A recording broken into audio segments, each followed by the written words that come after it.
नमस्कार, आपका स्वागत है एबीसी न्यूज हिंदी के इस एपिसोड में। मैं हूं कनु सारदा।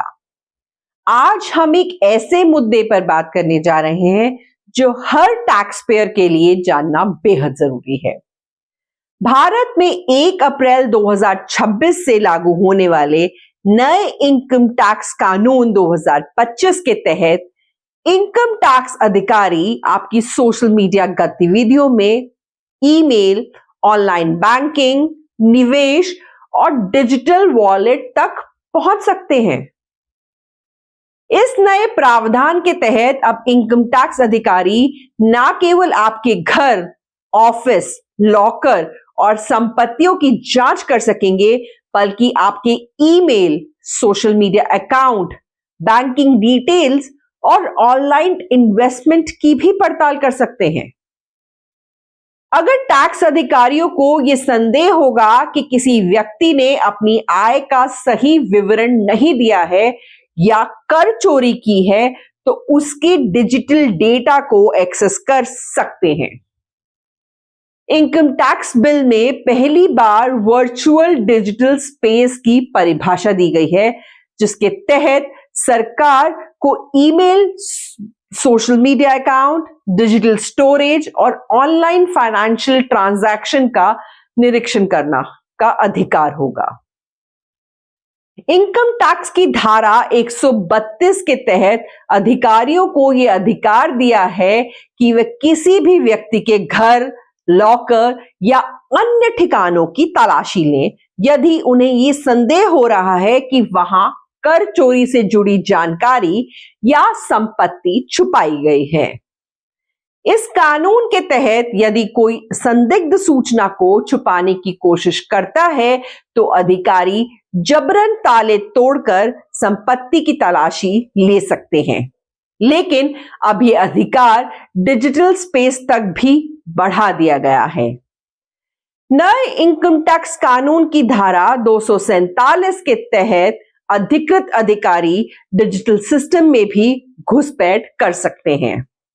इसका मतलब यह हुआ कि यदि इनकम टैक्स विभाग को यह लगता है कि कोई व्यक्ति टैक्स चोरी कर रहा है, तो उसकी डिजिटल पहचान को भी वो खंगाल सकते हैं। इस नए नियम के तहत वर्चुअल डिजिटल स्पेस की परिभाषा बहुत व्यापक कर दी गई है। इसमें email accounts, social media profile, banking और trading accounts, cloud storage, digital wallets और ऑनलाइन इन्वेस्टमेंट पोर्टफोलियो शामिल हैं।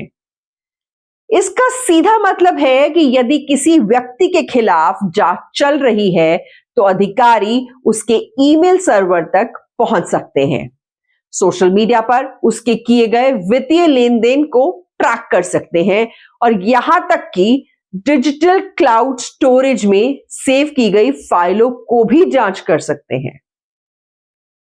सरकार का कहना है कि यह कदम टैक्स चोरी पर लगाम लगाने के लिए उठाया गया है, लेकिन विशेषज्ञों की राय में यह नागरिकों की डिजिटल प्राइवेसी पर असर डाल सकता है। इस जांच को केवल कुछ अधिकृत अधिकारी ही अंजाम दे सकते हैं। इनमें संयुक्त निदेशक, संयुक्त आयुक्त, सहायक निदेशक, उप निदेशक, सहायक आयुक्त, उप आयुक्त और इनकम टैक्स अधिकारी शामिल हैं। इसका मतलब यह है कि ये अधिकारी जरूरत पड़ने पर टैक्स चोरी की जांच के लिए किसी भी नागरिक की डिजिटल जानकारी को एक्सेस कर सकते हैं। हालांकि इस कानून को लेकर कई कानूनी विशेषज्ञ और डेटा प्राइवेसी एक्टिविस्ट सवाल उठा रहे हैं। कई विशेषज्ञों का मानना है कि यह नागरिकों की गोपनीयता का उल्लंघन कर सकता है। भारत के सुप्रीम कोर्ट ने 2017 में पुट्टास्वामी बनाम भारत सरकार मामले में यह स्पष्ट किया था कि निजता का अधिकार संविधान के अनुच्छेद 21 के तहत एक मौलिक अधिकार है। कई कानूनी जानकारों का कहना है कि बिना किसी न्यायिक प्रक्रिया के किसी व्यक्ति के डिजिटल डेटा तक पहुंचने का अधिकार देना मौलिक अधिकारों का हनन हो सकता है। कुछ विशेषज्ञों का मानना है कि इस कानून से इनकम टैक्स विभाग को डिजिटल निगरानी का एक अत्यधिक शक्तिशाली माध्यम मिल जाएगा, जिसका दुरुपयोग भी संभव है। सवाल ये उठता है कि क्या ये कानून किसी भी व्यक्ति की गोपनीयता को पूरी तरह खत्म कर देगा या सिर्फ एक जांच प्रक्रिया का हिस्सा हो रहेगा। सरकार का कहना है कि इस कानून का मुख्य उद्देश्य टैक्स चोरी पर रोक लगाना है। डिजिटल लेन देन के बढ़ते मामलों को देखते हुए टैक्स अधिकारियों को भी डिजिटल जांच के नए उपकरणों से लैस किया जा रहा है। वित्त मंत्रालय का कहना है कि ये कदम उन लोगों के लिए चिंता का विषय नहीं होना चाहिए जो ईमानदारी से टैक्स भरते हैं, लेकिन कई वरिष्ठ वकीलों का मानना है कि इस कानून में कुछ अस्पष्टताएं हैं जो इसे कानूनी विवादों में घसीट सकती हैं।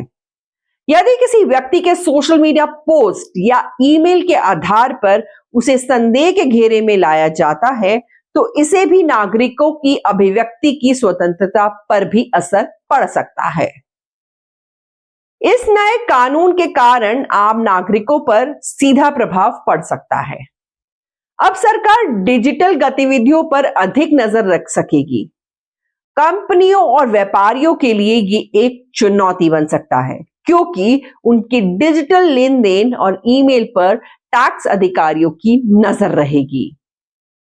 यदि जांच के दौरान टैक्स अधिकारियों को कोई भी संदेहास्पद लेन देन मिलता है, तो वे संबंधित व्यक्ति के खिलाफ कानूनी कार्रवाई कर सकते हैं।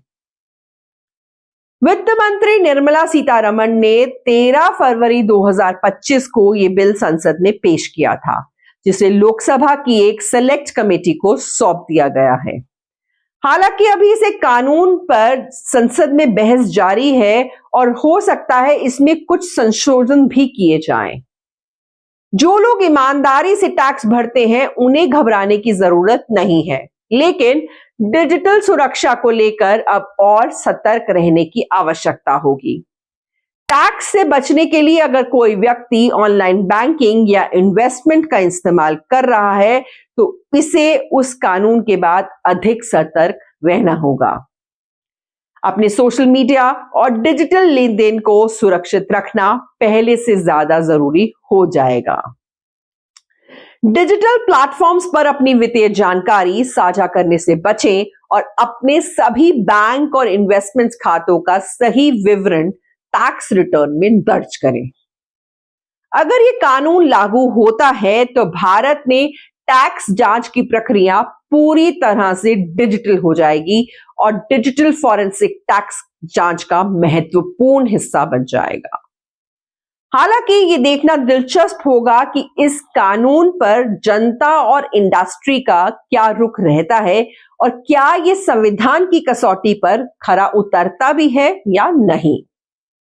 सरकार का कहना है कि इस कानून से टैक्स चोरी पर लगाम लगेगी और काले धन को नियंत्रित किया जा सकेगा, लेकिन यह भी सच है कि ये नियम नागरिकों की डिजिटल गतिविधियों पर सरकार की निगरानी को और बढ़ा देगा। इस कानून को लेकर अभी भी कई सवाल बने हुए हैं।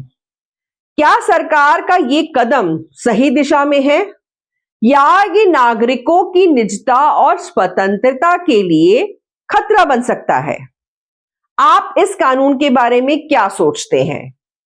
क्या ये टैक्स चोरी रोकने का सही तरीका है या ये निजता के अधिकार का उल्लंघन? अपनी राय कमेंट में जरूर बताएं। अगर ये जानकारी उपयोगी लगी तो इसे शेयर करें और हमारे चैनल को सब्सक्राइब करें। जल्दी हम एक और बड़े विषय के साथ लौटेंगे। तब तक के लिए धन्यवाद। ABC हिंदी न्यूज, आज ही जुड़िए हर खबर के साथ।